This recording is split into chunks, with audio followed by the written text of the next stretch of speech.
Welcome back to movie and Telugu. కొత్తగా వచ్చేటైతే like, share, subscribe చేసేయండి. First of all తమ్మునేల్లో కొంతమంది హీరోలు ఉన్నారు, మా హీరో లేడు అని ఎవరు అనుకోద్దండి. ఎందుకంటే తమ్మునేల్లో అందరి హీరోలు పెడితే చాలదు. బట్ ఈ రాజమౌళి మహాభారతంలో అందరి హీరోల గురించి మనం డిస్కస్ చేద్దాం. ఆల్రెడీ ఇంతకు ముందు మనకి రాజమౌళి గారు తనకు మహాభారతం తీయడం ఇంట్రెస్ట్ ఉందని చెప్పారు. బట్ దానికి lots of time, lots of money spend చేయాలి, అది ఇది చెప్పారు. ఓకే, ఒకవేళ రాజమౌళి గారు మహాభారతం తీస్తే రాజమౌళి గారు మహాభారతంలో ఏ క్యారెక్టర్ కి ఏ హీరోని పెడతారు అనేది ఇక్కడ కాన్సెప్ట్ కాదు. ఇది పూర్తిగా మన పర్స్పెక్టివ్ లో రాజమౌళి గారు మహాభారతం తీస్తే ఏ హీరోని ఏ క్యారెక్టర్ లో పెడితే బాగుంటదని మనకు అనిపిస్తుంది అనేది ఒక ఇమాజినేషన్ చేద్దాం. అదనమాట మ్యాటర్. యమదొంగ, బాహుబలి లాంటి సినిమాలు చూసాక రాజమౌళి గారు మైథాలజీ లాంటి సబ్జెక్ట్స్ ని పక్కాగా హ్యాండిల్ చేయగలరు అనే క్లారిటీ అయితే మనకు వచ్చింది. ఒకవేళ రాజమౌళి గారి మహాభారతం తీస్తే, అంటే తీస్తారో తీరో మనకు తెలీదు, తీస్తే మడుగు ఖచ్చితంగా బొమ్మ బ్లాక్ బస్టర్ అయిపోద్ది. Okay, let's begin the show. Rajamouli గారు బాహుబలి లాంటి సినిమానే ఒక 5 సంవత్సరాలు తీశారంటే బాహుబలి లాంటి పురాణమైన మహాభారతాన్ని ఒక 18 సంవత్సరాలు తీస్తారనుకుంటా. ఒరే, మహాభారతం తీయడానికి 18 సంవత్సరాలు ఎందుకురా అంటే చెప్తా, దానికి కూడా లాజిక్ చెప్తా. మహాభారతం అంటేనే 18 పర్వాలు, 18 రోజులు యుద్ధాలు, 18 ఆర్మీలు, అందుకని 18 సంవత్సరాలు షూటింగ్ అనమాట. అందులో ఫస్ట్ 8 సంవత్సరాలు ఓన్లీ పోస్ట్ ప్రొడక్షన్ వర్క్ అనమాట.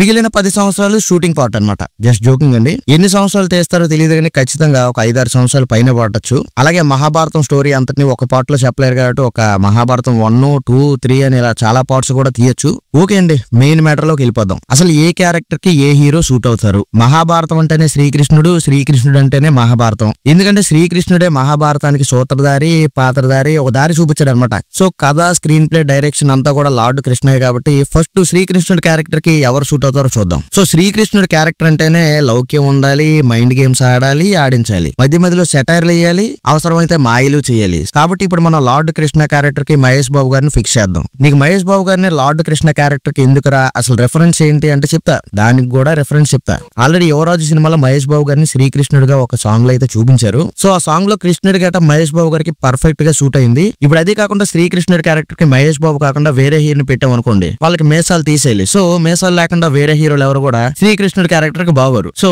శ్రీకృష్ణుడి క్యారెక్టర్ కి Mahesh Babu perfect, apt. So ఇప్పుడు మనం శ్రీకృష్ణుడి క్యారెక్టర్ లో ఉన్న మహేష్ బాబు గారికి ఒక మంచి డైలాగ్ పెడదాం. డైలాగ్ ఎలా ఉంటదంటే, అల్లుడు ధర్మాధర్మాలు పరమార్థాలు ఈ ఆవేశంలో నీకు అర్థం కావు, పెద్దల మాట మన్నించడం ఎందుకైనా మంచిది అని ఊరు డైలాగ్ మహేష్ బాబు గారు చెప్తే కట్ట పన్న థియేటర్ లో క్లాప్స్ పడతాయి. అది దా మ్యాటర్. నెక్స్ట్ శ్రీకృష్ణుడి తర్వాత కర్ణుడు అండి. సో ఇప్పుడు కర్ణుడు అంటేనే దానగుణం, వీరత్వం, శౌరత్వం, అది దా కర్ణుడి క్యారెక్టర్. సో ఆల్రెడీ మనం కల్కి సినిమాలో ప్రభాస్ ని కర్ణుడి గెటప్ లో చూసాం. సో అది చూశాక వేరే హీరోని కర్ణుడిగా మనం ఊహించుకోలేం. సో ఇప్పుడు కర్ణుడిగా ప్రభాస్ ని ఫిక్స్ చేసేద్దాం. సో ఇప్పుడు కర్ణుడి గెటప్ లో ఉన్న ప్రభాస్ కి మనం మంచి డైలాగ్ కూడా పెడదాం. డైలాగ్ ఏంటంటే, ఎచ్చట శిరసొగ్గని ఈ రాధేయుడు తమ సర్వ సమత ధర్మోద్ధనకు దాసానుదాసుడు, ఈ కర్ణుడు తుది రక్తపు బిందువు మీ యశో రక్షణకు, మీ సార్వభౌమత్య పరిరక్షణకు అంకితం కాగలదు. ఊరు మాదిరి ప్రభాస్ చేత ఒక పౌరాణిక డైలాగ్ కొట్టించామనుకోండి, డార్లింగ్ ఫ్యాన్స్ హ్యాపీగా ఫీల్ అవుతారు. నెక్స్ట్ క్యారెక్టర్ దుర్యోధనుడు. దుర్యోధనుడు అంటేనే ఆరగెన్స్ ఉండాలి, శత్రువును ఓడించే మంచి స్కిల్స్ ఉండాలి, అన్నిటికీ మించి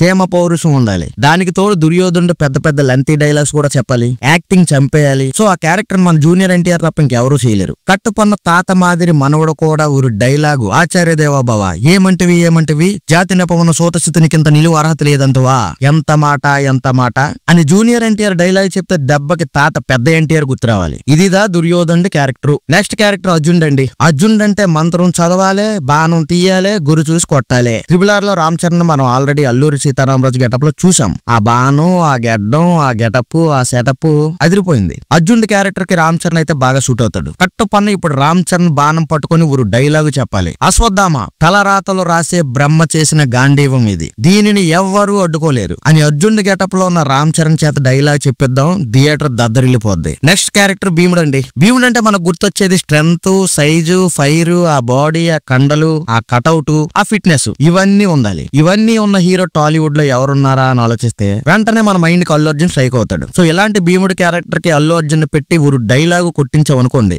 గమ్మునుండవాయ్, ఈ స్తూపాలెక్కుడు, ఈపులు గోకుడు, మన్ను పిసుకుడు, ఇవే ఇవేం పందాలరా ఊసి నా మల్తార్ల తాయెత్తు అని ఊరు డైలాగ్ కుట్టిద్దాం, అదిరిపోద్ది. నెక్స్ట్ ధర్మరాజు. ధర్మం అంటేనే రాజు, రాజు అంటేనే ధర్మం. అదిదా ధర్మరాజు క్యారెక్టర్. ధర్మరాజు అంటే పాండవులందరికీ అన్నలెక్క. సో లేట్ చేయకుండా ధర్మరాజు క్యారెక్టర్ కి పవన్ కళ్యాణ్ గారిని ఫిక్స్ చేసేద్దాం. ఆ క్యారెక్టర్ కి ఆయన అయితేనే సూట్ అవుతారు. ఏదో ధర్మ తదో జయ, ఎక్కడ ధర్మం ఉంటుందో అక్కడ విజయం ఉంటుంది అని పవన్ కళ్యాణ్ గారికి ఒక డైలాగ్ కూడా పెడదాం. డైలాగ్ చిన్నదైన పవన్ కళ్యాణ్ గారు చెప్తే అది పెద్దగా పీలుద్ది. ఇదిదా ధర్మరాజు క్యారెక్టర్. ఇక మిగిలింది నకుల సహదేవులు. సో మనం ఏ సినిమాలో చూసినా వీళ్ళిద్దరికి పెద్ద డైలాగ్స్ ఉండవు, ఓన్లీ ఎక్స్ప్రెషన్స్ ఉంటాయి. సో నాగశౌర్య నకులుడు, నాగ చైతన్య సహదేవుడు ఫిక్స్ చేసేద్దాం. నెక్స్ట్ క్యారెక్టర్ ఘటోత్కచుడు. ఘటోత్కచుడు అంటేనే మాయలు, మంత్రాలు, సగం మనిషి సగం రాక్షసుడు. దాంతో పాటు ఆ క్యారెక్టర్ లో లాయల్టీ ఉండాలి, హంబుల్నెస్ ఉండాలి. సో ఈ లక్షణాలన్నీ మనకు రానాలో కనబడతాయి. సో ఘటోత్కచుడు క్యారెక్టర్ కి రానాని పెడదాం, బాగుంటది. అలాగే ఘటోత్కచుడు క్యారెక్టర్ లో ఉన్న రానాకి మంచి డైలాగ్ కూడా పెడదాం. డైలాగ్ ఎలాగుంటదంటే, యుద్ధం ఇప్పుడు కాదు మాత,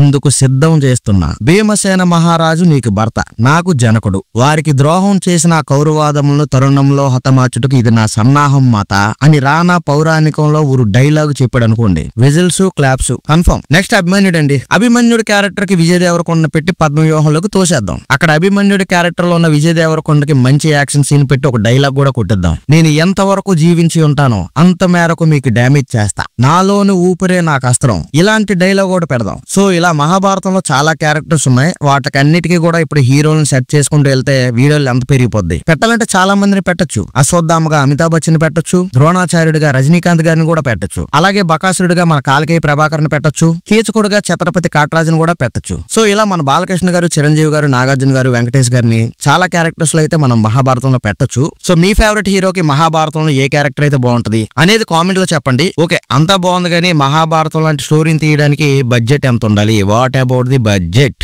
బాహుబలి లాంటి సినిమాకే ఒక 500-600 కోట్లు అయ్యిందంటే, మహాభారతం అంటే పెద్ద పెద్ద స్టార్స్ ఉంటారు, వాళ్ళకి రెమ్యూనరేషన్స్ ఇవ్వాలి. అందులోనూ అల్లు అర్జున్ గారు అయితే 300 కోట్లు తీసుకుంటున్నారని చెప్పి మొన్న ఫోక్స్ మ్యాగజైన్ కూడా చెప్పింది.